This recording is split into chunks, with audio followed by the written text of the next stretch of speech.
Bismillah. إن الحمد لله رب العالمين هو الذي جعلنا مسلمين والصلاة والسلام على رسول الله الكريم والسلام عليكم ورحمة الله وبركاته. Alhamdulillah. I would like to start by doing an inventory check. Find out who's in the audience today. Do we have with us any non-Muslims? You raise your hand. Not Muslim yet. You like the way I said that? I'm a positive thinker. Let me look on this side. Oh, on this side, any not Muslim yet? How about up here?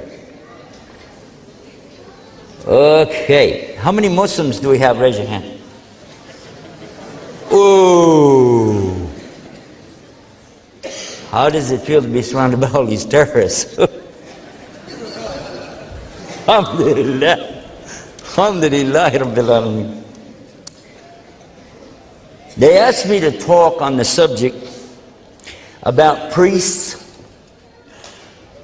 and preachers who enter Islam.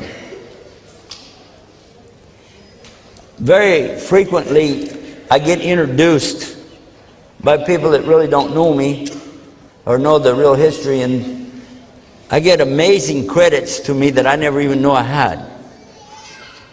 I've been labeled as a Presbyterian, as a Catholic, as a Baptist, and by the way, I was none of those. And I've been told that I was a bishop and a priest, and I go, it's amazing. The problem happens actually when you tell the story in English, then they translate it to Arabic, and then somebody translates it back out to English. There's a word, qasis, which they use sort of as a general word to represent anybody who's religious in the Christian religion. But when you translate it back to English, it's just priest, that's it. So that's why they asked me to try to clarify that whole story tonight. Inshallah, God willing, if you'd like to make notes, you're welcome to do so. And then you can compare the next time you hear the story and see how close it is. First of all, I never imagined that I would become a Muslim. In fact, I wouldn't have accepted that even as a joke 15 years ago. Nothing could be further away from me than such an idea as that. But one of the reasons is because I didn't understand what the words mean. So before I tell you the story, I'd like to share with you a couple of words. And then as I tell you the story, it'll help you to understand better. God willing, inshallah. The first word is the word Allah. Now I'm a Texan. I grew up in Texas. And everybody there in Texas, you know, we have our way of thinking, and we think everybody thinks like we do. As a matter of fact, if somebody said the word Allah, we would probably say, why don't you say God like normal people? Everybody else said God. But is that really true? Well, we can explore for ourselves. We don't need to have a genius to sit beside us and tell us how to think. We can figure it out. Christianity is the largest religion in the world today. Followers of Christianity make up about 1.7 billion. And from those people, the majority of them, single religion only, is Catholic. They're bigger than the Orthodox or the Coptics or the Protestants. The biggest group is the Catholics. Now, the majority of the Catholics speak Spanish, French, or Italian. Majority. Some Portuguese. Because that includes Mexico, Central America, South America, France, Italy. So you get the feeling that a large majority of the majority don't use the word God. They use the word do or Dios, but not God. Then if you look to the rest of the Christian world, you'll find you have a lot of people, they speak the Dutch or German languages. And they also don't use the word God. And in fact, if you go really across those 1.7 billion, only about something like 200 and something million are really living in America. Some English speakers in Canada, of course England, they'll use this word God. That's true. It's an English word. That brings us to another point. I think you see what I'm saying already, but it brings us to another point, and let us do a little bit of history now. I did our geography, now we'll do our history. There was no word God, G-O-D, on this planet 1,000 years ago, because there was no English until the Normans invaded the Saxons. Then we get the English language after that. That was 1066 AD. So I'm sure you know there were Christians before that, right? So then we had a question, well, what did they call God? Another question for us, and this is a question in language. Are there any Christians that speak Arabic language? Yes or no? Yeah. Are there any Jews who speak the Arabic language? Yes. In fact, the Arabic language has been on earth since before people wrote down words, because it's one of the Semitic languages. Semitic languages include Aramaic, Arabic, Hebrew, and some of the others that are pretty much extinct now. None of those languages use the word God to represent the deity. Again, it's because it didn't exist. But all of the people who speak Arabic know that the word Allah means the one God. Arab Christians today use this word. Arab Jews use this word, and they used it before there was English. You can prove that one real easy. You could go out and buy an Arabic Bible and look on page 1 and find the word Allah 17 times. Or you can do it the easy way. I like the easy way, the cheap way. I don't have to buy anything. Any motel or hotel has a Bible in the drawer. Pull it out, open it up, and look and see what it says. They will tell you that they're real proud of the fact that they have translated the Bible into so many languages. And they give you a free sample of John 3:16. For God so loved the world. For who? God so loved the world. So they translate it and they put it in Arabic, because it's the second language. Afrikaans being first, second language is Arabian. And you look, and there it is in Arabic. Alif, Lam, Lam, Ha. So, this word is acceptable even to Christians who are trying to share their Bible with others in the Arabic language. So we've established now the common usage, almost. One final point. There are 1.5 billion Muslims on the earth today. 100%, every single one of them know that the word Allah represents their God, and they say this word, Allah. So, for the good old boy in Texas, the common word on the earth for the one God is Allah. Oh yeah. Only thing left now is to find out, what does it mean? Does it have a meaning, or is it just a name? There's a word in Arabiya which is ilah. Ilah. Ilah means exactly the word God. Ilah means God. God in English can have a s after it, and that makes God's. God's. More than one. But in Arabic, you can't go s after something and it's more than one.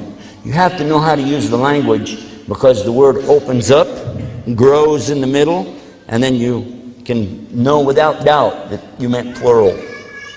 I want to give you an example of that. Kitab is book. Kutub. Kutub is books. Yes? Yeah. Another word, masjid, our word for what some people call mosque. Mosque is actually masjid.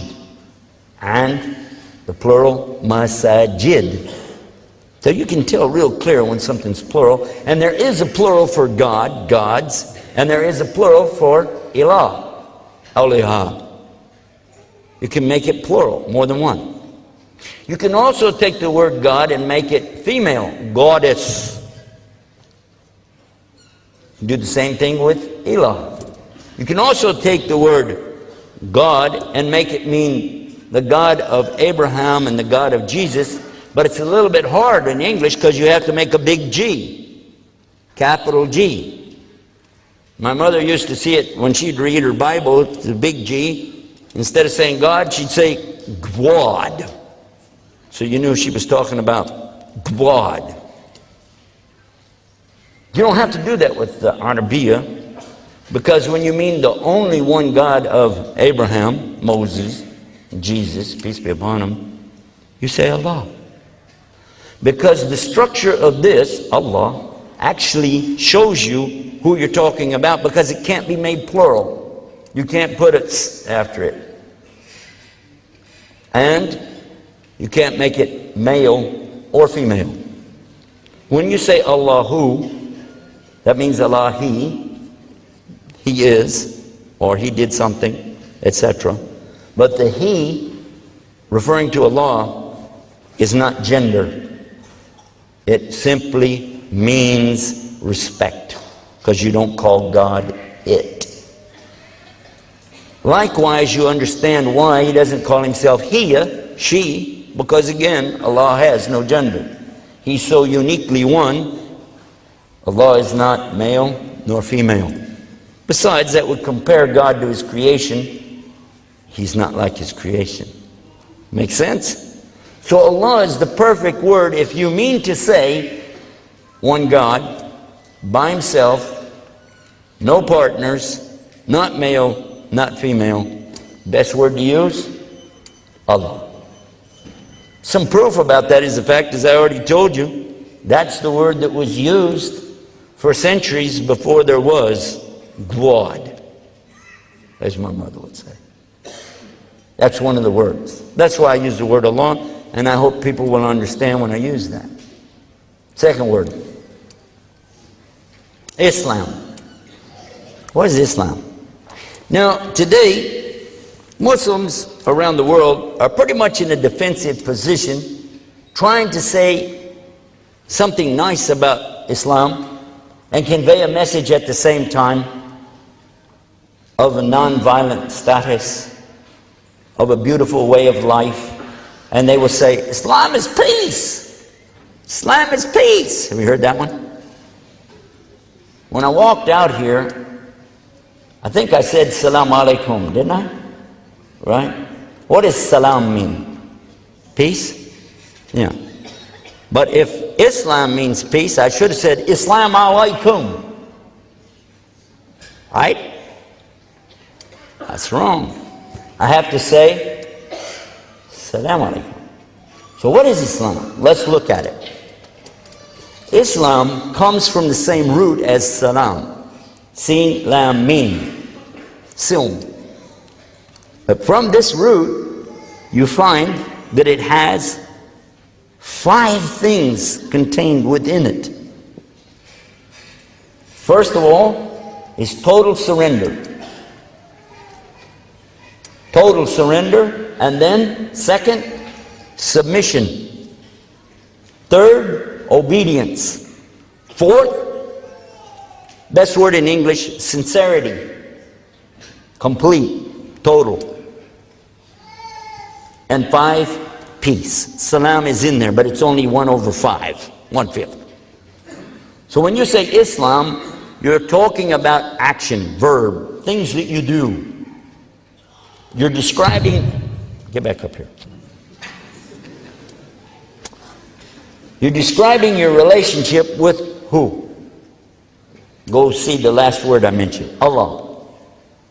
Your relationship with the Almighty is, or should be, surrender to Him, submitting to His terms, conditions, or commandments, and being in total obedience to what He has ordained for people to do.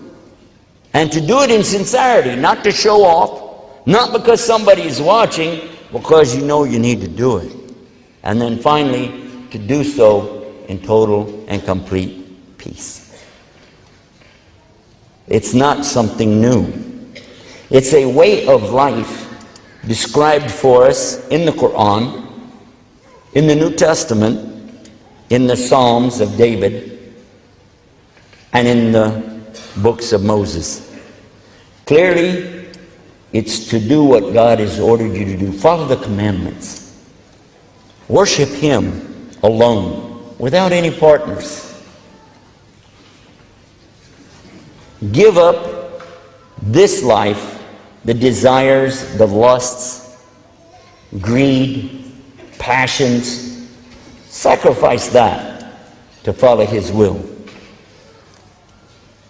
The 10 Commandments mentioned twice in the Old Testament and referred to throughout the Bible are beautiful for Muslims as well. They're very clear. And someone in Islam should know that these commandments are for us too, because they're mentioned in the Quran as well. First commandment, La ilaha illallah. By the way, you can talk. This is not Jummah khutbah. Yeah, you can answer me, no problem. So I say something and ask you a question, you can say it. It's okay. Alhamdulillah. First commandment, thou shalt have no other gods beside me. Second commandment, thou shalt not make unto me any graven image. God's speaking in the first person when He says me. That doesn't mean Moses is asking people to worship him. That you will not take God's name in vain. Muslims are very, very keen about never taking Allah's names in vain. Even we don't jokingly call somebody by God's names. In fact, when we name our children, we call them the servant of Allah, Abdullah, the servant of the most merciful, Rahim, and the servant of the all-patient, of the Sabur. So we use these terms because of so much respect for His names. The next commandment says to remember the Sabbath and keep it holy. Sabbath means 7, not 1. Meant the 7th day of the week. We'll leave that for a discussion another time. Think about it. The next commandment, the 5th commandment says, and this is the first thing that leaves the subject of worship of God, says, thou shalt honor thy mother and thy father. And Islam says, after Allah and His Messenger, the first rights go to your mother, and then your mother, and then your mother, and then your father. Yes? It's not something new, is it? The next commandment, thou shalt not kill. Islam has that. I think it's in Surah Al-Ma'idah, chapter 5, maybe verse 36. It's in that area. Whoever kills an innocent person, it's as though they killed the whole of humanity. But whoever saves a life, it's as though they saved all of humanity. This is more or less translation to English. Next one, thou shalt not bear false witness. No lying. Ya ayyuhalladhina amanu attaqullah wa qulu qawlan sadida. O you who believe, speak the truth. Again, same thing. Thou shalt not commit adultery. Zina. Is it forbidden in Islam? How many pages dealing with the subject of zina? No adultery. In fact, there is no marital relationships without marriage. Nothing. No boyfriend, no girlfriend. Just get married. And even after you get married, no hanky-panky. True? Wow. Pretty familiar, isn't it? But it doesn't stop there. The Bible goes on to say that you will not have envy for your neighbor's ass, meaning his donkey. And I'm quoting to you from the Catholic Bible. It's a little different than the Protestant Bible. And the next one, it says you will not have envy for his wife. Now the Protestant Bible gives the women a little bit higher status and lets the woman be ahead of the donkey. I don't know why. But in Islam we have real clear, وَإِذَا حَسَدٍ إِذَا حَسَدٍ. I'm seeking refuge with Allah from the envier when he does envy. So it's also forbidden in Islam. We didn't mention anything about donkeys and wives, but it's the same thing. Make sense? I got one more word and then I'm ready to tell you the story. The next word is Muslim. Now again, I'm from Texas, so down there we said, oh, I'm old Muslims. But you know, Muslims, we don't like that too much because it's actually somebody playing with Arabic to make it sound like Mazlum. Mazlum is people that do wrong things, bad things. And we don't want them to say that. Muslim. Say moo. Hello? I can hear you breathing. Say moo. Ah, there you go. Moo. Slum. Muslim. It comes from the word Islam. Whoever does an action, and you're using the Arabic language, you put mu in front of it, in front of the verb, in most cases, and you find the one who's doing it. For instance, our word safari in the English language comes from the Arabiya safar, to travel. Whoever travels is a musafir. And believe me, sometimes when I'm traveling, I suffer. But that's another story. Another word in Arabic, salli. When somebody is doing their worship, standing, bowing, prostrating, that's salli. The musallin, those who do this. Now, when you put mu in front of salli, musalli, you see how it works. Another one, have you heard this? Allahu Akbar, Allahu Akbar. That's called the adhan. And when you do it, you become the mu'adhan, right? Did I get it right? Don't let me get mixed up here now. So if I want to do what God wants me to do, if I want to surrender to Him and submit to Him, obeying His commandments in sincerity and peace, what am I? Muslim. In English, we don't have a word for it. You have to put all that together and say what I said. But in Arabic, Muslim. You believe in the one God of Abraham, Allah. You want to do what He wants you to do? You're really serious? You're trying your best? Then you're a Muslim whether you know it or not. And it's on the day of judgment that the ultimate judge, Al-Hakim, will decide who the real believers are, who the real Muslims are, not me. There's a final word, deen. I didn't used to do this, but I found that it's necessary to mention this because of the mistranslation to the English language in Pickthall and Yusuf Ali's translations. They use the word religion. English doesn't have a word to handle the word deen. Religion is really close. It conveys a meaning, so we grab it and we go with it, but unfortunately it is not all-encompassing. The translators of the Bible actually came out with a word a little bit closer to the meaning when they translated what was in the book of the Acts of the Apostles. The first book to follow the Gospels is Paul's book, Acts of the Apostles. In here it tells you that Paul persecuted even unto death the followers of Jesus.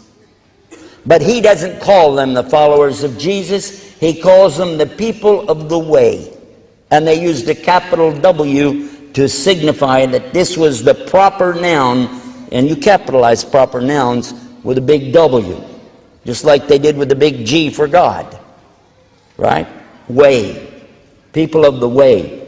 Ahl-Din was the reference he was talking about. How many Muslims in here would like to be known as Ahl-Din? Please raise your hand. Ahl-Din. Oh, you don't want to follow the deen of Rasul? Inna dina indallahi al-Islam? How can you be a Muslim you don't follow deen? Let me try that again. How many Muslims would like to be Ahl-Din? Hello? He made up for it. He put two hands this time. Good. Alhamdulillah. I'm only saying it because it's important for the non-Muslim to realize what we're talking about.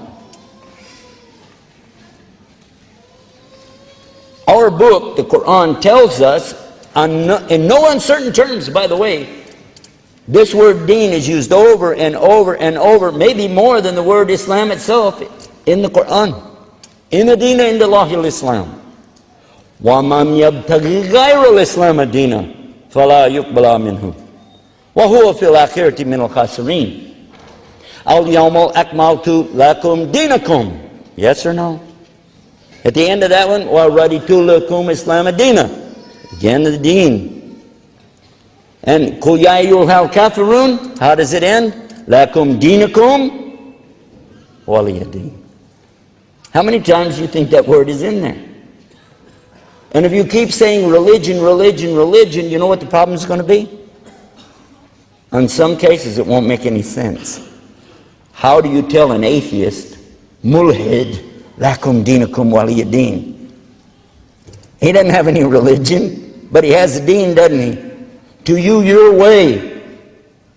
To me, my way. Make sense?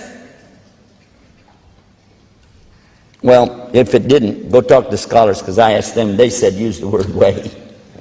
And then when I found it there, Paul's using the same expression, makes sense to me. People of the way. The people of Jesus' time were called people of the way. They were never called Christians. The Bible said they were never called Christians until after Paul goes to Antioch, because Paul said that himself. They were never called Christians until after Antioch. Prior to that, they were called Ahl-Din, people of the way. Did Muhammad bring something new? The Quran says no.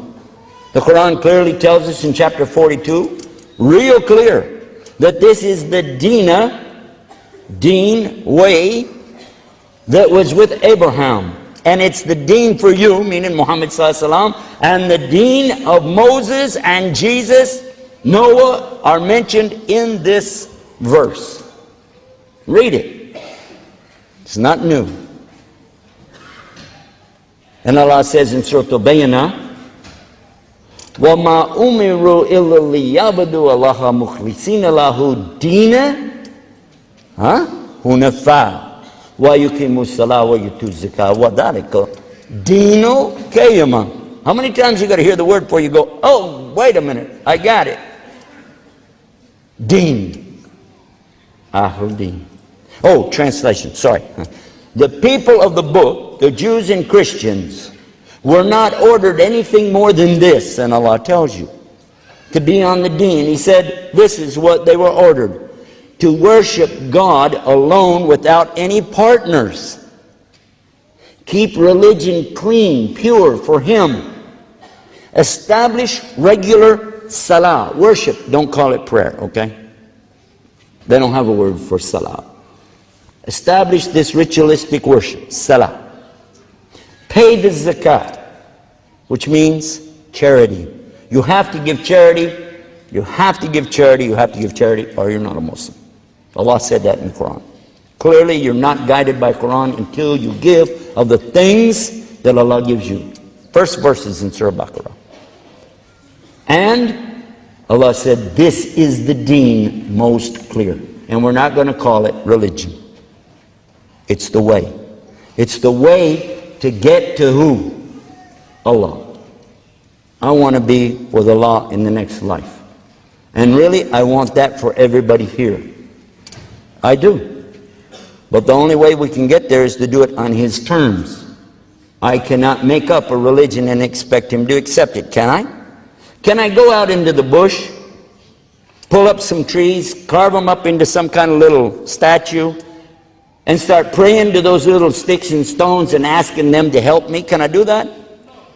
Physically, you could do it, but would it work? Duh. How is the stick going to help me when I was just cutting it a minute ago and he couldn't help himself? Some people, by the way, carry a lucky rabbit's foot. I don't know if you have that in Australia or not. Do you have that? Lucky rabbit's foot. Have you ever heard of that? Very popular in Texas when I was growing up. Lucky rabbit's foot. They get the foot, put it on the little chain, wear it around their neck, put it on the keychain. You ever heard of that? Wasn't very lucky for the rabbit, though, was it? Got to think about that. I saw somebody as a driver, taxi driver. He had a little statue in India. He had a little statue in front of his steering wheel. When I got in the car, shut the door, the little statue started to wiggle. I said, what is that? He said, that's my God. Said, that's God? He said, yep. They said, but that's only one God. I said, okay. He said, that's the God for driving around, the traveling God. I said, you know, when I slammed the door, I noticed he wiggled a little bit. If you're a traveling God, you better put a seatbelt on him. Otherwise, he's going to fall on the floor. You're going to have a problem. What's amazing is his comment back to me, because I'm playing with him a little. You know, what if it falls on the floor? What if it breaks? He said, I'll just go buy another one. Besides, he smiles, reaches over and grabs it. It has Velcro on it. So you can make up a God with Velcro on it. You can go out and cut up sticks and stones and play around. But do you really think that's going to benefit you? Who created everything? Who created the heavens and the earth? And you ask the people, and they'll say, Allah, God. And who created the sunset? And who created colors and beauty? Who created you? They'll say the same thing, God. Is that right? Yeah, they'll say that. So the question becomes, then why don't you want to worship Him on His terms? Why do you want to make up a religion? Good question. Having said that, introducing the subject and giving you the meaning of the words that I'm going to be using, I think it's time that we start up now and tell you the story about priests and preachers entering Islam. First of all, Muslims should always begin whatever they do with Bismillah, with the name of Allah. But there are a lot of people that say they believe in one God, but what do they believe? And I'm going to change the subject a little bit. Suppose we're going down the road, you know. Maybe, as an example, we wanted to drive from here to Perth. Would that be a trip? That'd be a trip, wouldn't it? So as we're going along in the middle of nowhere, all of a sudden we see somebody out there hitching a ride. So we say, wow, man, look at this guy out here in the middle of nowhere. Let's give him a ride, you know. And then we'll share the message of Islam with him, and who knows what will happen. We'll call it da'wah. Give him the invitation, right? So we slam on the brakes. He gets in the car, you know, hey, where are you going? We're going to Perth. Where else are you going to go? It's the road only goes one way. Okay, so here we go. And along the way, we say, you know, we're Muslims. He goes, really? I heard stuff about you guys in the newspaper, news and stuff, you know. What do you guys believe? We believe in one God. He said, me too, man. No joke, yeah. He said, I only believe in one God. Hey, cool. It's almost a Muslim already. But we believe that He's really one? He said, yeah. We don't believe he's three. No, I'm a one guy. One guy. Okay. Oh, yeah, and we believe that you have to do what God wants you to do. He goes, yeah, that's what I think too. We're going, hey, that's it. Far as I'm concerned, he's a Muslim. Give him Shahada. Shahada la ilaha illallah, Shahada Muhammad Rasulullah, and Takbir Allahu Akbar, Takbir Allahu Akbar, Takbir Allahu Akbar. That's it. Give him a Quran, that's done. But along the way, he said, stop the car, stop the car. Whoa. We stopped the car, and he runs out in the desert. But there's this huge tree. Nothing else out there but this huge tree. Huge. He runs up in front of that tree, and he's standing there like this and bowing down on the ground to this tree. What was that? Could be a sutra. Could be. He comes back. We go, what was that? What did you just do? He said, we believe in God. Yeah. Worship one God. Yeah. We do what God wants us to do. Yeah. He said, well, that was God. I was saying thanks. Oh.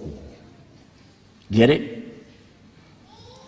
What did he mean when he said it? What was in his mind? What's he trying to say? Some people put God in the creation.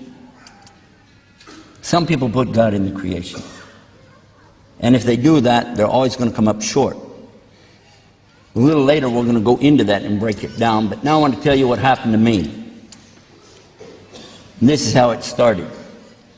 My father was an ordained minister and a businessman at the same time, non-denominational Protestant, just for the record. I also had become a preacher, but I was also a music minister, meaning that I spent a lot of time playing music, selling musical instruments to the church, etc. And one day Dad came to me and he said, we're going to be doing business with a man from Egypt. I said, hey, good. He said, yeah, we're going to be, importing things and selling them in our store. I said, it's good, man. Nile River, pyramids, the Sphinx, Abu Hul, Cool. He said, yeah, and he's a Muslim. I said, a what? He said, a Muslim. I said, Dad, I wasn't going to have anything to do with it. Those guys are terrorists, hijackers, kidnappers. They don't believe in God. They kiss the ground 5 times a day, and they worship a black box in the desert. That's what we knew. That's what we'd been told. SubhanAllah.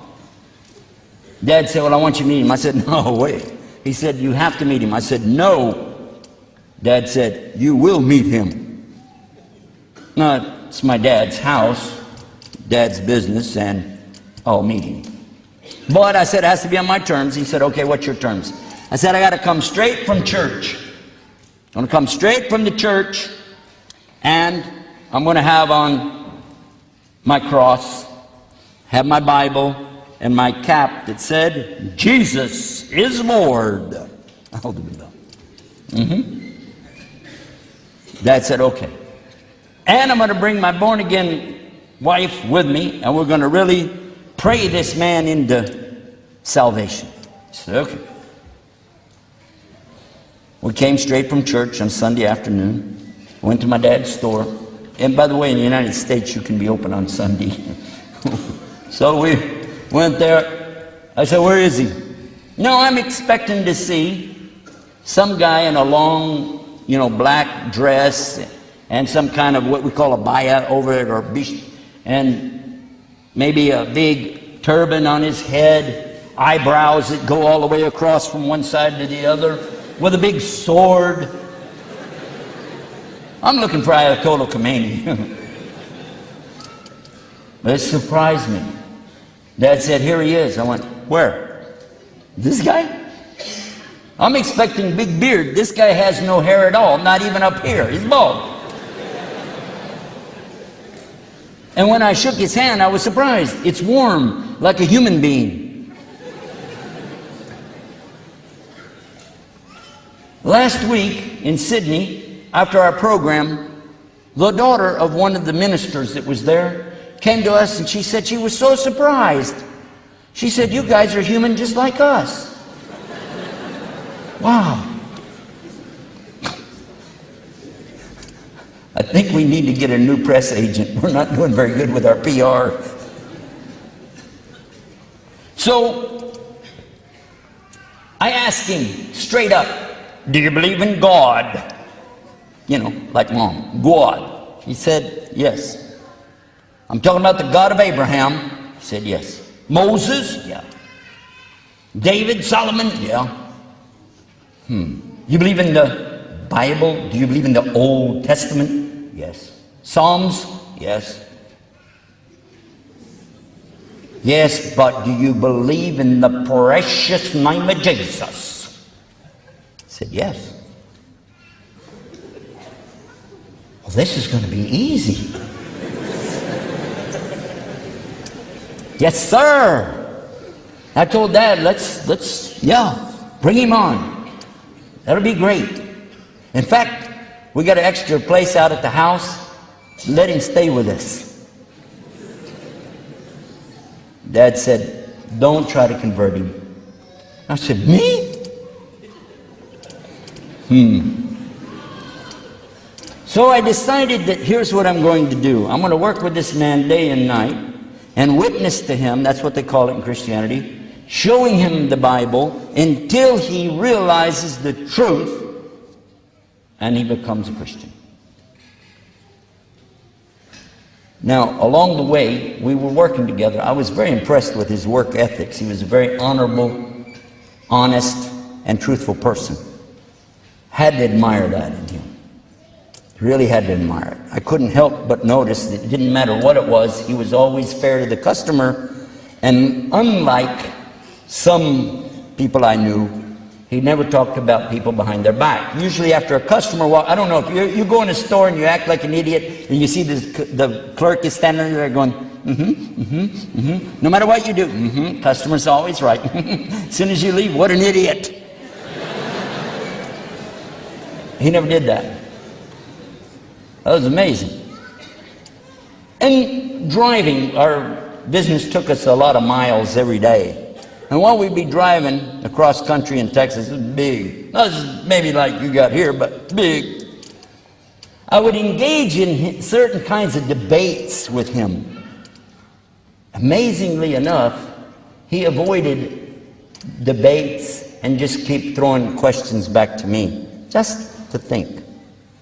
Finally, he told me, "You know what? I'm willing to go to your religion. I'm willing to go to your religion if your religion is better than my religion." Well, that's easy. There's no religion in the world easier than Christianity. Is it? All you got to do is say one thing, and that's it. One thing, you're done. Good to go. Let's start filling up the bathtub. We're going to dunk that boy tonight. We're going to baptize him. But then he threw me a curveball. I don't know where it's coming from. Maybe he watched those cricket players or those rugby guys or something. Man, it come from nowhere. He said, "But you're going to have proof." I said, "What? Proof?" I remember telling him, religion is not about proof. It's about faith, brother. You know what he said? In Islam, we have both proof and faith. And one helps us to get more of the other. I'm going, huh? I can see I need help. I have a friend in those days, another preacher. I had quite a few preacher friends. But this one particular one's pretty well known, at least in our area, because when he feels like, when the Spirit moves him, he takes two huge beams, big wooden boards, bolts them together, carries it on his back like a cross, goes down the highway with this big cross. And then people stop and he gives out these little miniature Bibles. So I went to him and I'm telling him, you know, about this and talking about it. And I said, and by the way, he believes in Jesus, the miracle birth, the miracles that Jesus did with people to help them, you know, and heal them and restore sight to people that were blind and even bring a dead man back to life like Lazarus in the Bible. That's what the Muslims believe that, I was telling him. He said, you got a demon. I said, what? He said, you got a demon. I said, I got a demon. How did I get a demon? He said, don't talk about them. Don't talk about those guys. And he kept putting the cross all around. Then something happened just real soon after that. We went to those great big prayer meetings. I don't know if you've ever seen them on TV where you got 5,000 people sitting in the audience all going, ah, ah, like this. He had a heart attack. Now that's funny, but not funny, but strange. Let me use the word strange, because the guy on the stage is healing people, and here he had a heart attack back there. First thing they said was call an ambulance.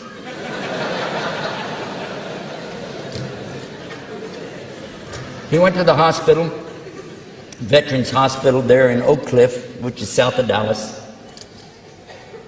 And I was glad because they said, well, it was a heart attack, but he's going to be all right. You just need to stay in the hospital for a while and take it easy and cut back certain kind of foods, and whatever you do, don't walk around that cross anymore. So I went to visit him on a regular basis. He was a good friend, and I liked him, and I like to visit people when they're in the hospital. They need it, you know. A lot of times we forget people in the hospital, by the way. It's a good thing to go do that. And while I'm there, though, one day, a guy comes rolling in a wheelchair, because they shared the room. And I always had my Bible under my arm, by the way, and I began to witness to the man in the wheelchair, Jesus loves you. He just looked at me like, get out of my face. And I said, where are you from? He said, I'm from Pluto. Well, now in Texas, we have a Venus, Texas, so I thought maybe it's a city I didn't know about. But he was basically telling me to buzz off. I could have said the word you guys use in Australia, but I decided buzz was better. Buzz off.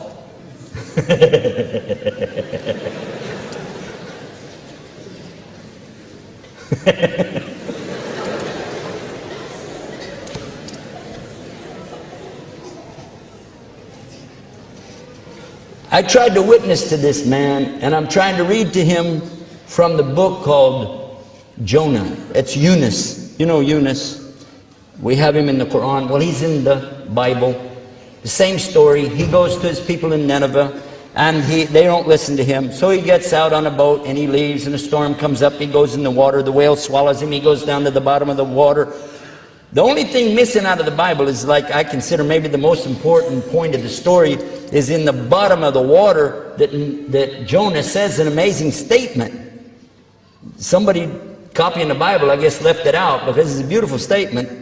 La ilaha illa anta subhanaka inni kuntu minad zalimeen.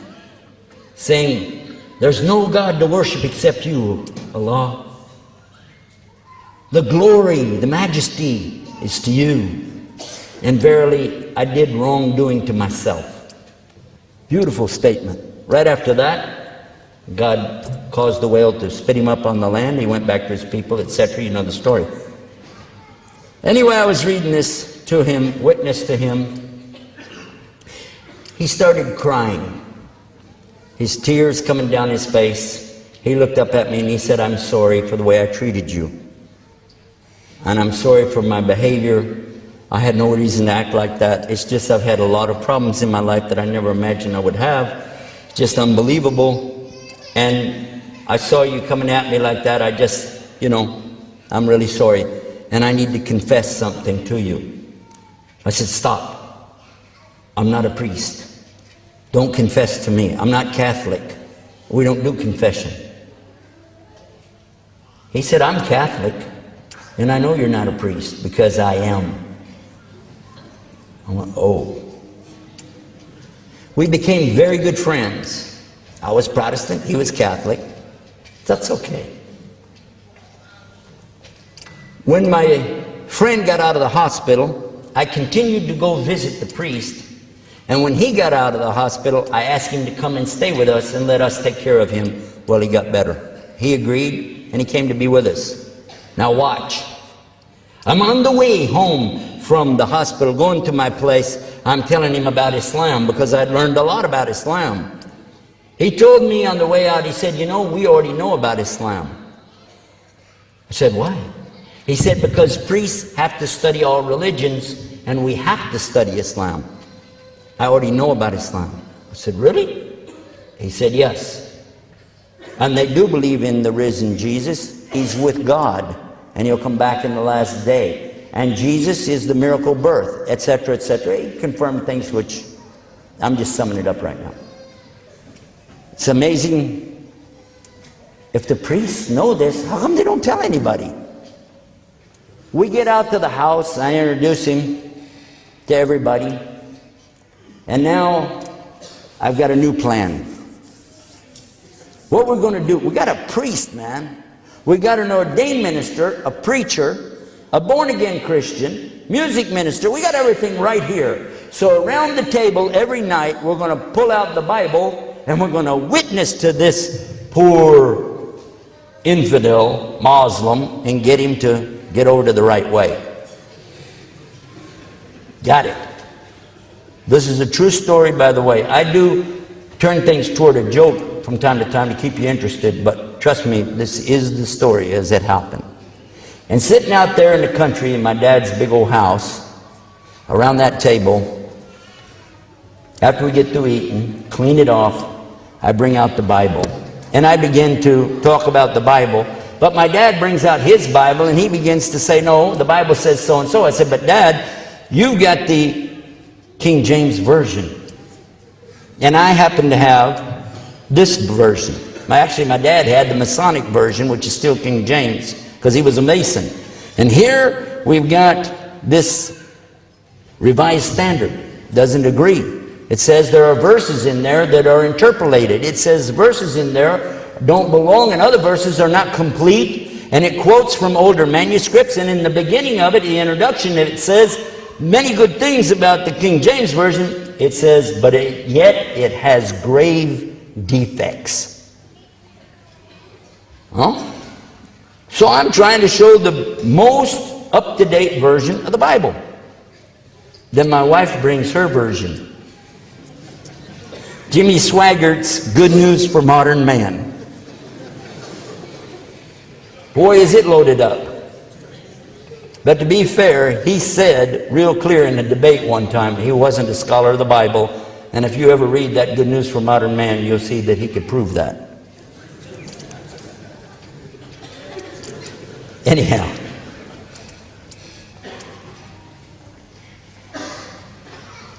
We realized that going around and around with the subject of the Bible is a problem. Finally, I tried to take some pressure off of us. We're arguing with each other. And then the priest says he's got the Reims Douay Bible, and that's got 73 books. We got 66 books. So where are we going to go with that? So I looked over at the Muslim and I said, how many versions you got of that book? You got that Koran thing. How many you got of that? One. Only one.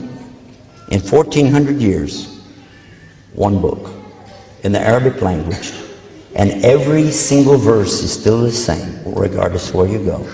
In fact, every single word is still the same no matter where you go. And it begins with Bismillah ar-Rahman ar-Rahim, and it ends with Min al-Jannati wan nas, and everything in between is the same whether you go to Iran or if you go to Saudi Arabia, whether you go to Indonesia or if you go to Pakistan, or if you go to Maghreb or Cairo, Egypt, or if you go to Texas, or if you come to Melbourne, Australia, still the same. Doesn't change.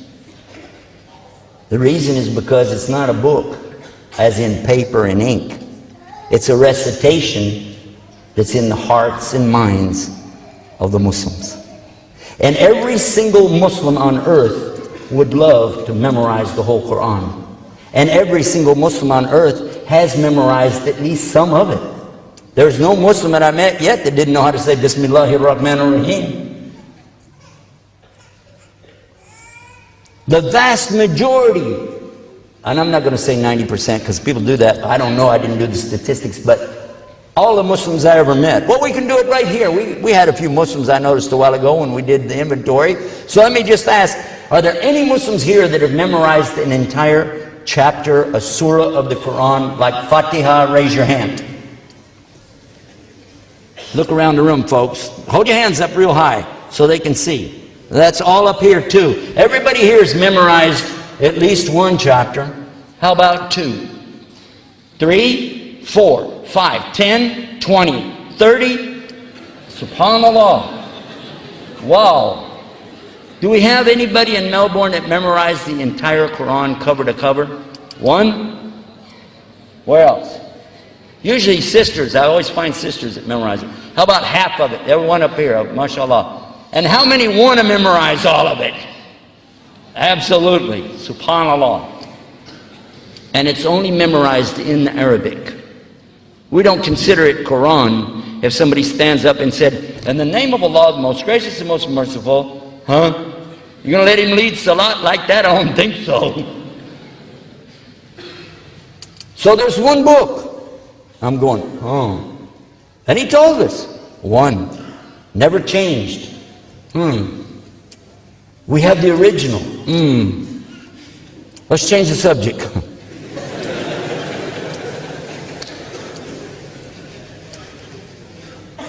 We begin to argue a new subject. Another night, the priest is talking about how Mary, you can pray to Mary. We're going, no you can't. And Saint Joseph. We ain't got no Saint Joseph. We're Protestants. And we got to talk about God. And who is God? Catholic said, the priest said, it's a Trinity. The church, he said, teaches the Trinity. One God. How's that work? I'm saying one God, but I don't know about the Trinity. We got really stuck on that one, so I went to my friend with the cross again. I went back to his place. Looked him up. I said, how's it going? I want to ask you a question. I'm getting stuck on the Trinity thing. I always get stuck on that one. Help me out. Because the Bible everywhere, it says one. Know, O Israel, the Lord thy God is one Lord. And you have to worship him with all your heart and all your mind and all your strength. That's New Testament, Mark chapter 12, verse 29. And then Old Testament. You know no other God beside me. Beside me, there's no Savior. And who is that? That's the God of Israel. The God of Egypt. The one who brought them out of Egypt. The land of the oppression where they were. That's in Hosea chapter 16, verse 4. How am I going to explain 3? I don't get that. My friend with the cross to the rescue. He said it's like an apple. An apple. The apple has a skin. Inside the apple is the meat. Inside of that are the seeds. 3 things, 1 apple. There you go. That works. Now, you know what happened by the time I sat with my friend, we're driving along, we're debating again in the car, you know what I'm saying? Here we go. And I brought up apple, skin, meat, seeds. He said, how many seeds?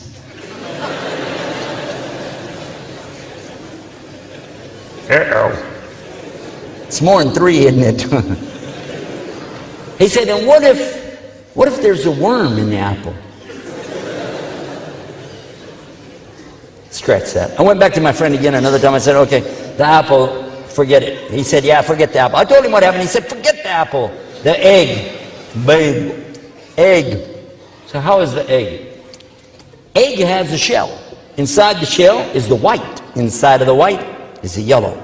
3 things, 1 egg. Ha, that's it. Let's go. Can't wait. Get back over there. You know, we're going along. I can't wait to open it up. We're driving out there. Okay. God is one, but he's like an egg. He said, really? Shell, white, yellow. He smiled. He said, what if it's a double yolk?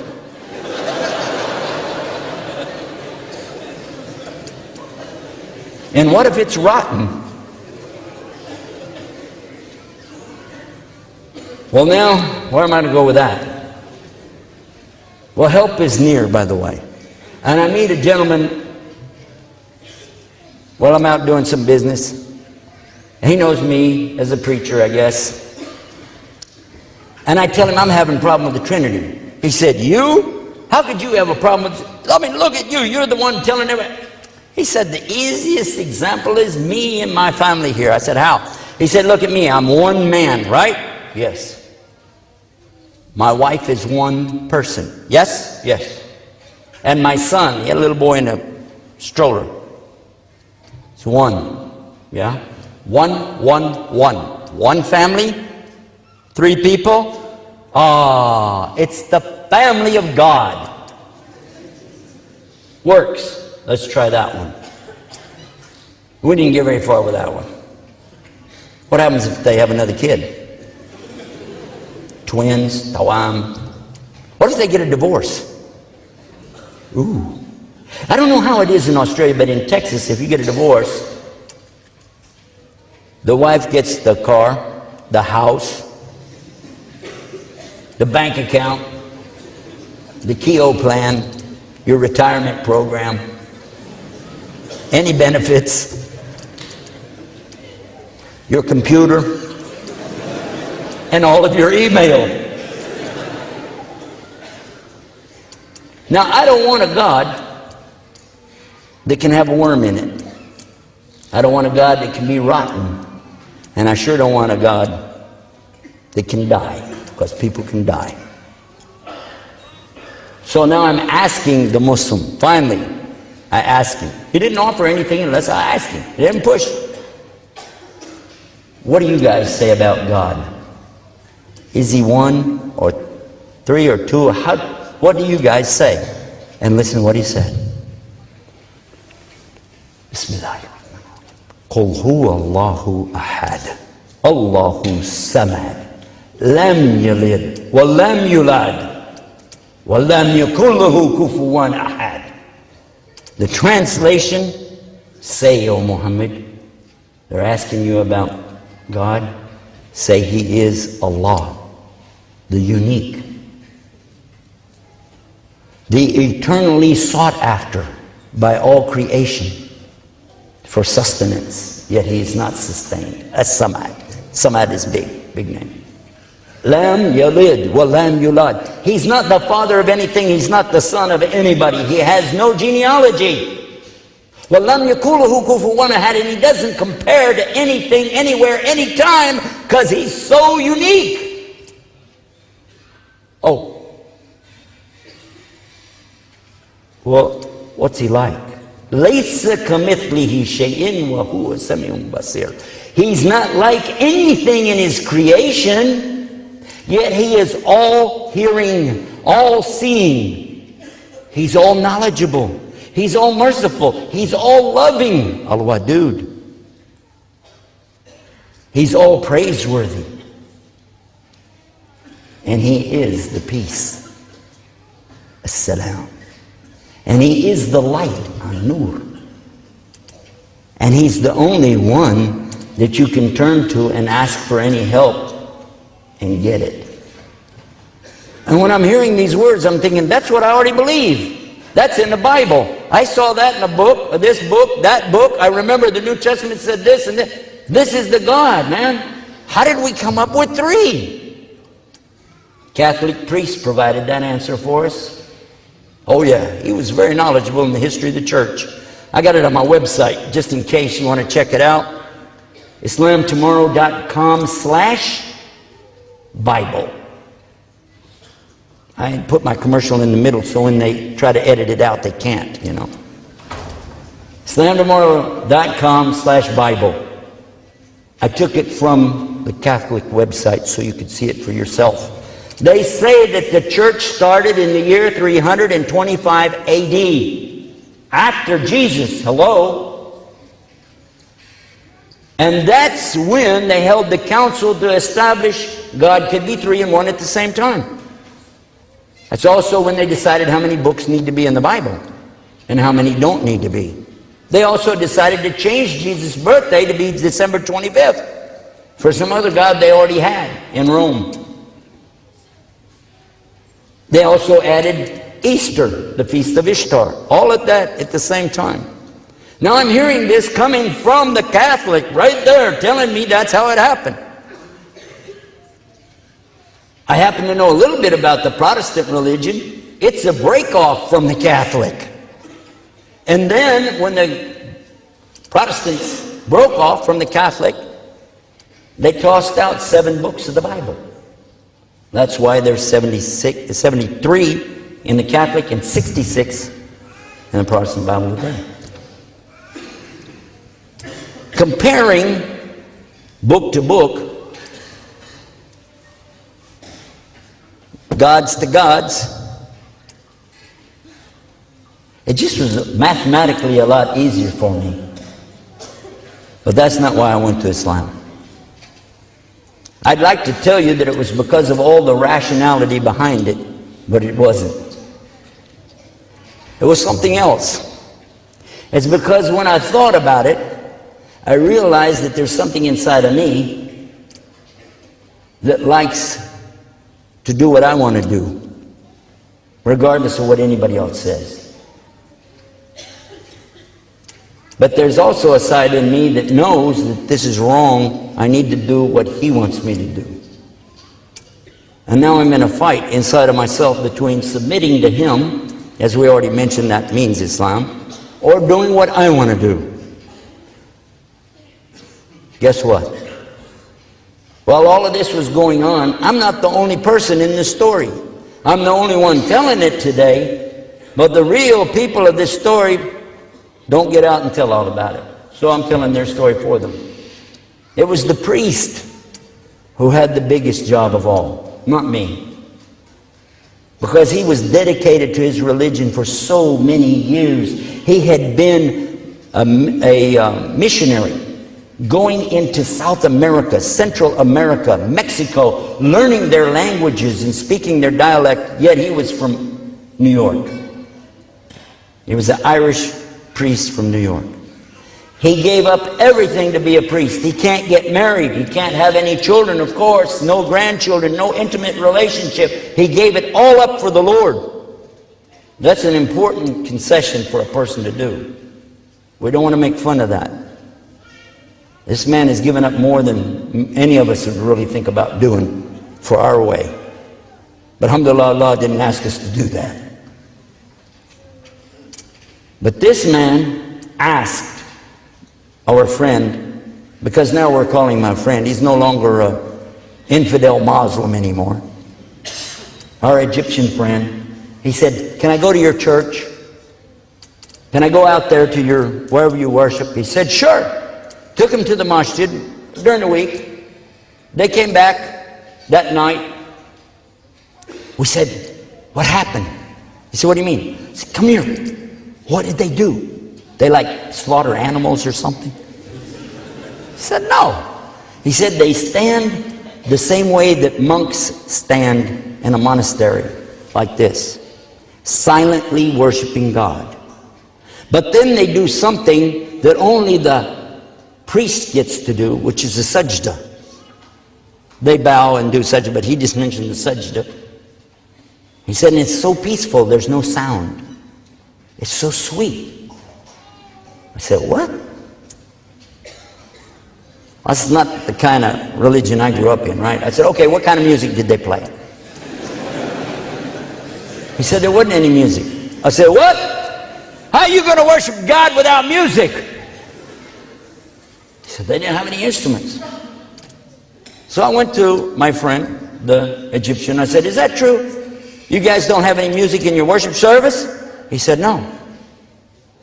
No organs? No pianos? Now we were in that business. Estes Organ and Piano Company, that's us. How many mosques are there on the earth today? He said millions. I said, do you think the Muslims would like to start music in their services? I see opportunity here. He said, I don't think so. And then, a few days later, the priest asked if he could go again to the mosque, because the Muslim regularly would go. He would say, I need to go visit the mosque. Even though they drove something like 25 miles, they would go and come back.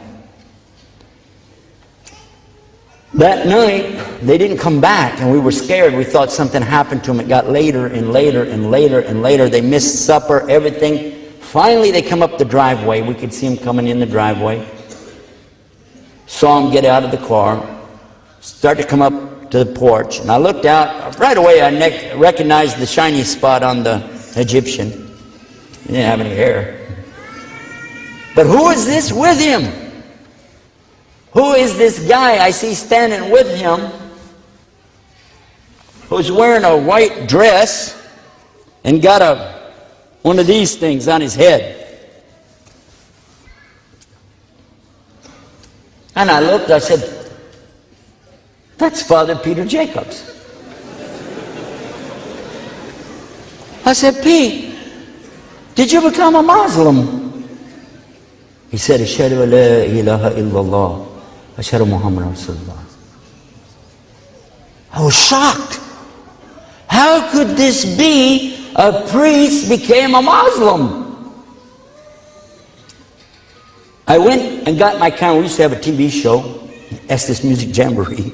Got the cameras out. I was going to do an interview with him right then and there. Why did the priest become a Muslim?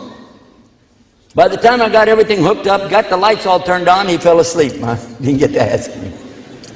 So I went upstairs. It's still running through my head. It must be after midnight. I'm upstairs talking to my wife. I'm saying, my God, what's going on? A priest becomes a Muslim?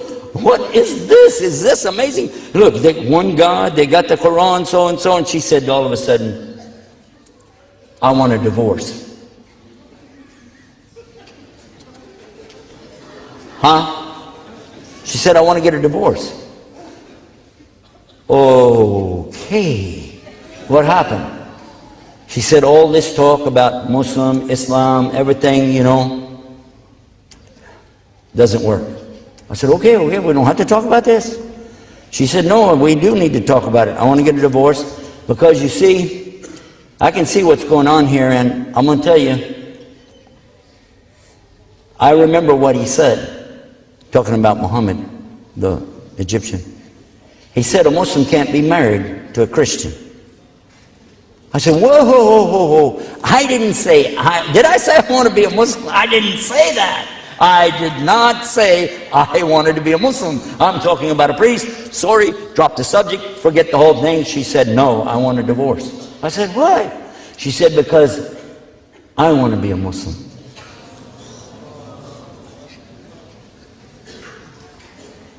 Huh?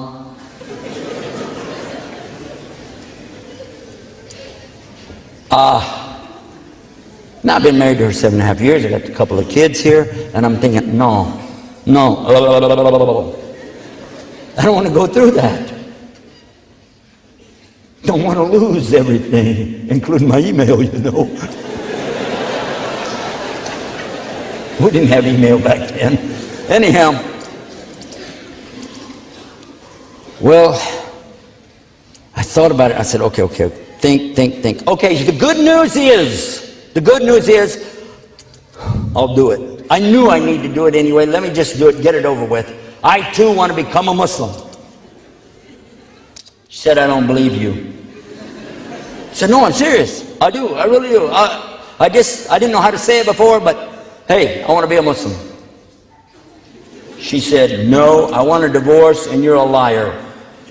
I said, no, how do you say that? She said, either you're lying right now or you were lying 5 minutes ago when you said you didn't want to be a Muslim. Make up your mind and get out. So I was walking down the steps and I started thinking, where am I going? This is my father's house. I just got through it. Wait a minute. Now it's really late, but I went and I woke up the Egyptian and I said, I got to talk to you. I got to talk to you. He said, what's the matter? I said, step outside. We step outside. I said, a lot of stuff is happening in my life and I need to talk to you. And I began to explain and tell him everything, what's going on in my head, things happening in my whole life. Just like, you know, I got to tell somebody. I probably made him crazy, but you know what? The best kind of friend isn't the one that really tries to understand you. He's the one that just stands beside you no matter what happens.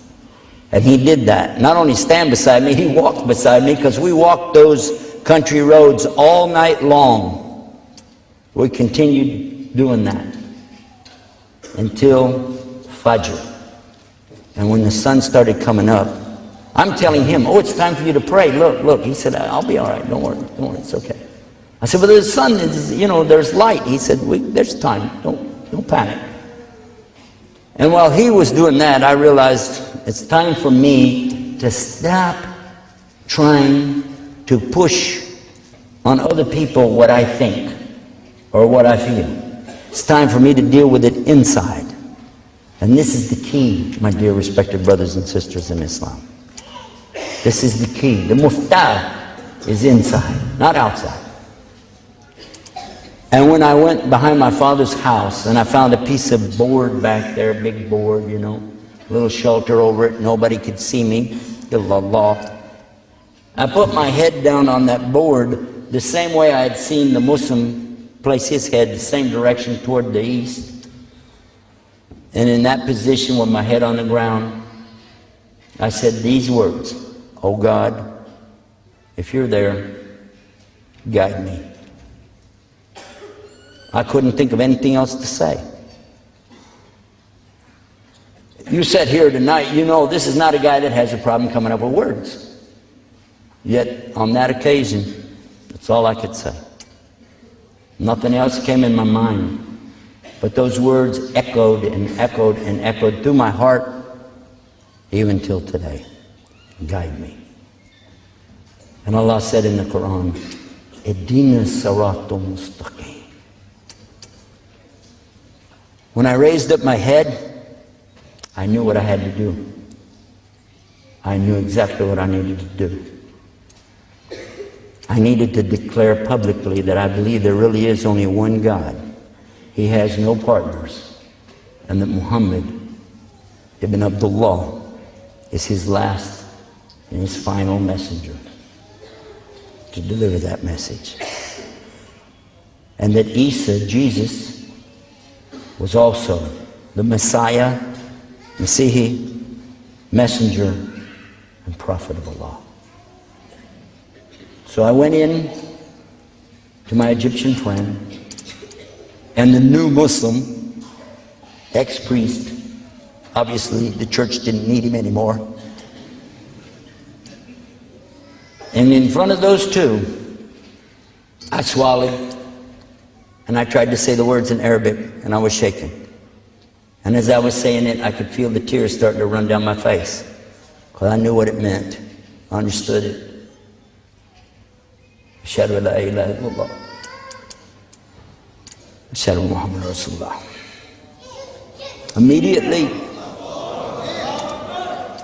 Immediately after that, my wife took her shahada too and entered Islam.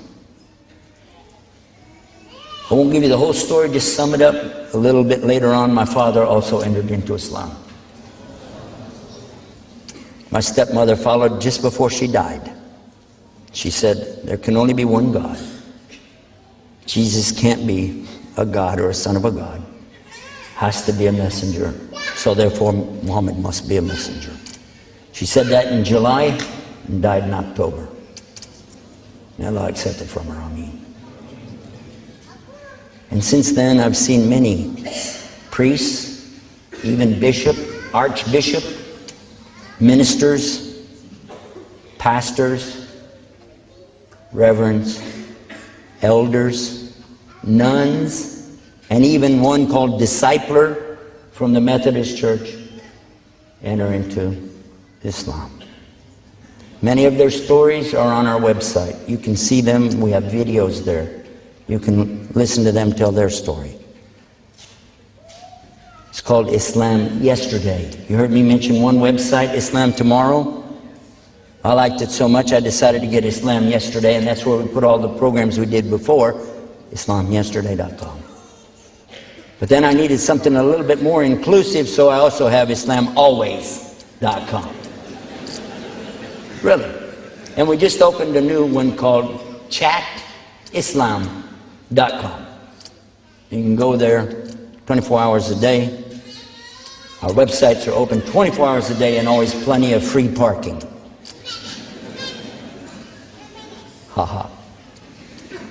Before I leave the stage tonight, I would like to just give some nasiha or advice to us, and I hope Allah will accept this.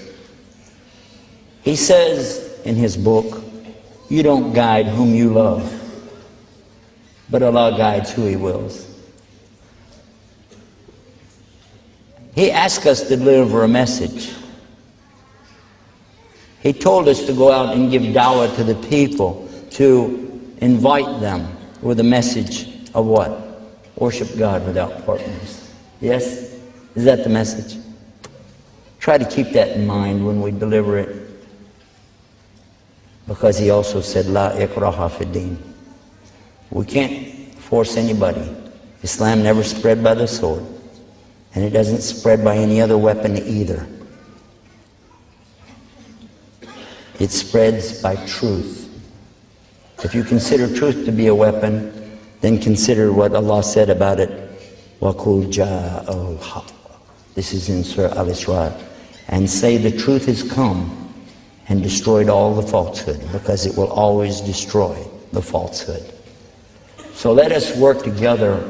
It's my advice, suggestion, nasiha. Let us work together to live as Muslims, to be all we can be, and let that be an example for the people. And then when we talk to them, we can be proud to say, come be like us. Come be like us. May Allah accept your Islam. May Allah accept from me, from all of us and all the people. May He save all the people from the hellfire. Ameen. Alhamdulillahi Rabbil Alameen, huwa alladhi ja'alani muslimin. Wassalamu alaikum wa rahmatullahi wa barakatuh.